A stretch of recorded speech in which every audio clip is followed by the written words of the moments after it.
So this is a game I played some time back, and let's see how it goes. My opponent starts with queen pawn opening, and this is the response. Brings up his knight. I protect my pawn with the knight which I placed on f6.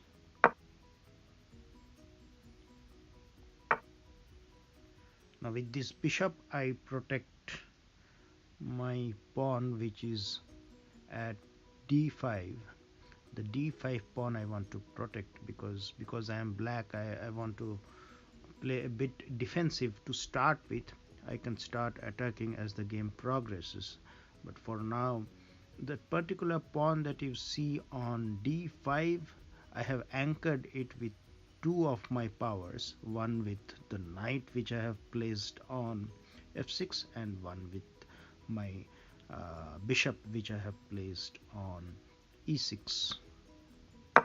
He comes with his bishop on f4.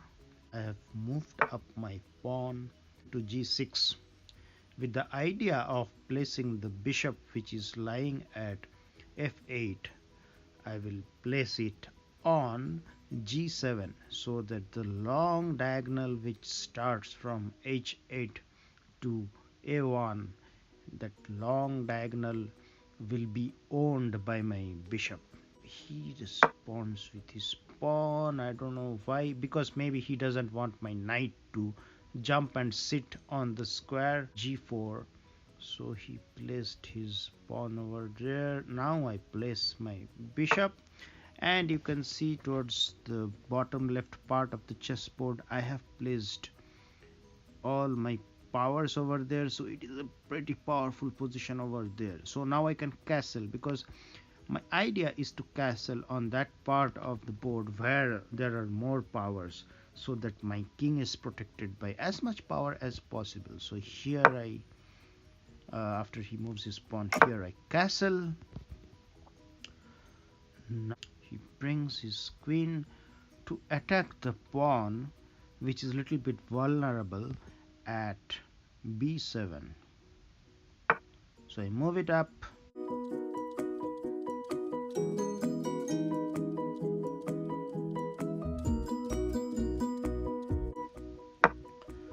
He makes a long jump with his pawn from g2 to g4. So gives me an opportunity to take out my knight. So I have placed my knight to a very strong square which is at the middle of the chessboard, and it is e4, which does two purposes. It exerts a very good influence on the board, center part of the board, and also it unblocks my bishop which is on g7. So it now exerts a very strong force on the diagonal. In response, he eats my knight, and I eat it back with my pawn. And right now if you see, my bishop is threatening the queen, so he doesn't have any option. He has to protect his queen. He has to move it to some place, and he doesn't protect it. Rather, he eats my pawn which was at c7, and he's also threatening my queen. So I eat it up, and my bishop still continues to threat his queen. And I don't know why he played that move, because basically he lost his bishop. Now he got a pawn, but in the exchange I gobbled up his bishop, so I am the winner in the exchange. So already I am +2. Okay, let's see how he responds. He goes back, his queen goes back, and right now I have to take care of a few things. For example, if he moves his pawn, which is his white pawn, is sitting at d4. If he moves one step forward, then it will actually attack both my bishop and my knight. So I will have to lose one of my powers. So that is something that I need to take care of. That is one of the thoughts that is going on in my mind.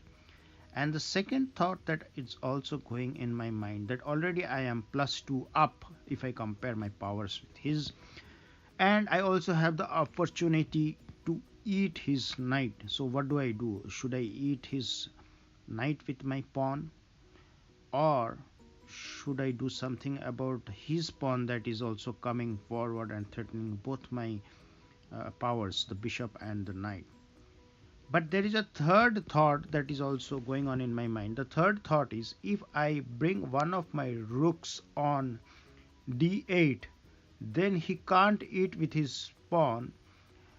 He can't eat my bishop or my knight, which if his pawn comes forward, because then my rook will eat his queen. So that is the third thought, and the third thought actually helped me to protect my power from the oncoming danger of pawn d4, that pawn.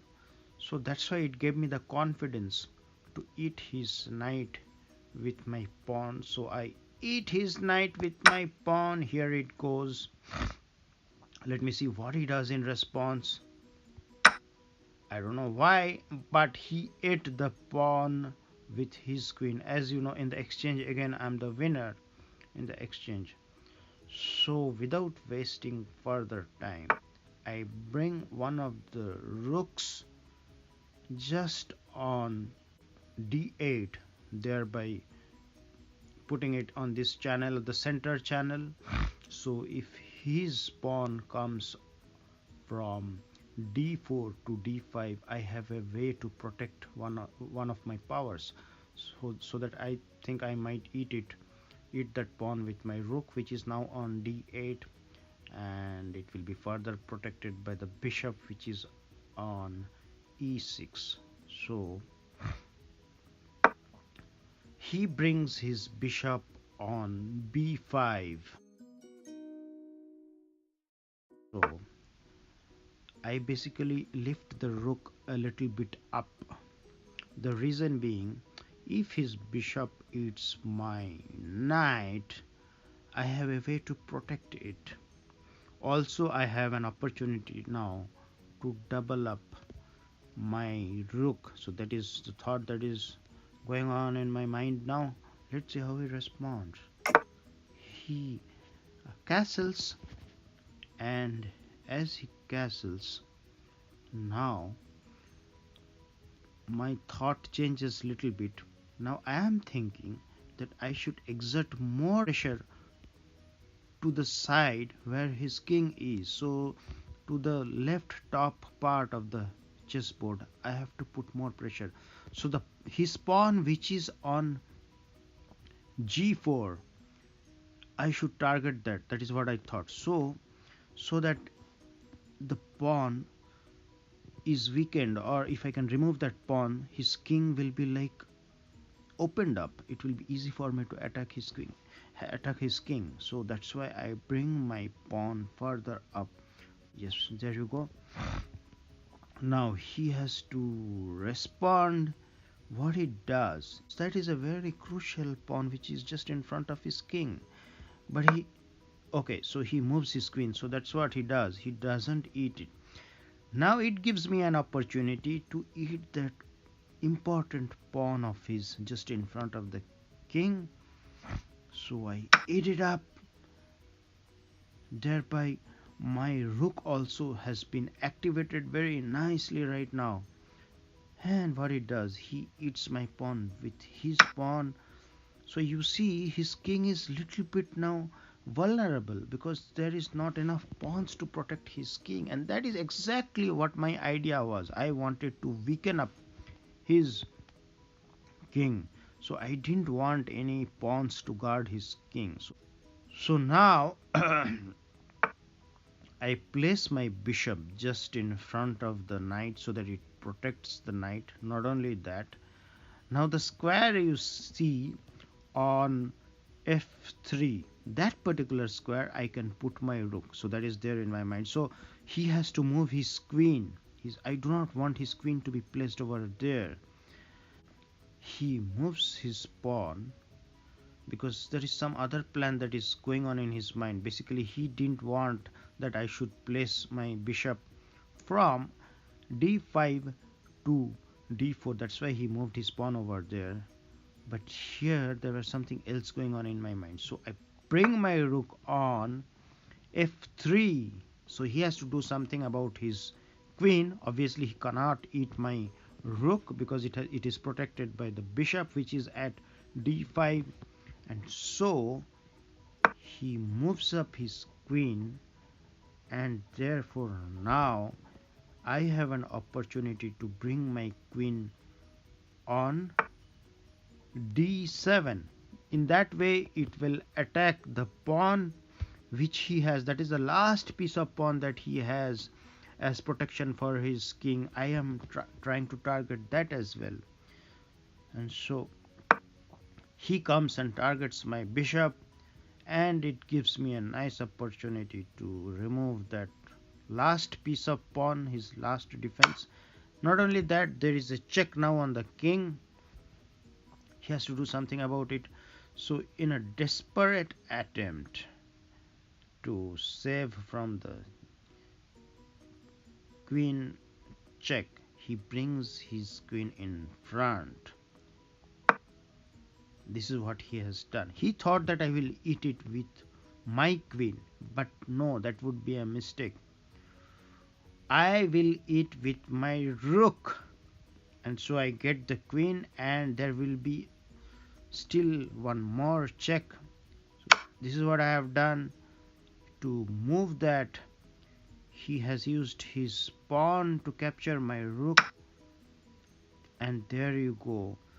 That is, if I eat the pawn with my queen, I think that will be checkmate, because his king doesn't have anywhere to go because of my bishop, which is present at d5. It will not allow it to move on h1, and so this is what I gobble up his last piece of pawn over here, which is protecting the king, and there you go, that is checkmate. So this game I felt very good because I was able to implement my idea, and it's not that I had a fixed plan from the very beginning. So as the game progressed, I kind of analyzed the situation, and my plan changed from something I was thinking to something it demanded, the course of the game demanded. So that is the reason why I had a lot of satisfaction after winning this game, because I could execute my plan, and it was a pretty nice game. So guys, what do you think? Did you like this game? If you liked, do hit that like button, subscribe to my channel, because I bring interesting videos to you, chess videos, gadget reviews, and so many other videos. So please subscribe my channel if you like my videos. Thank you and have a good day. Bye bye.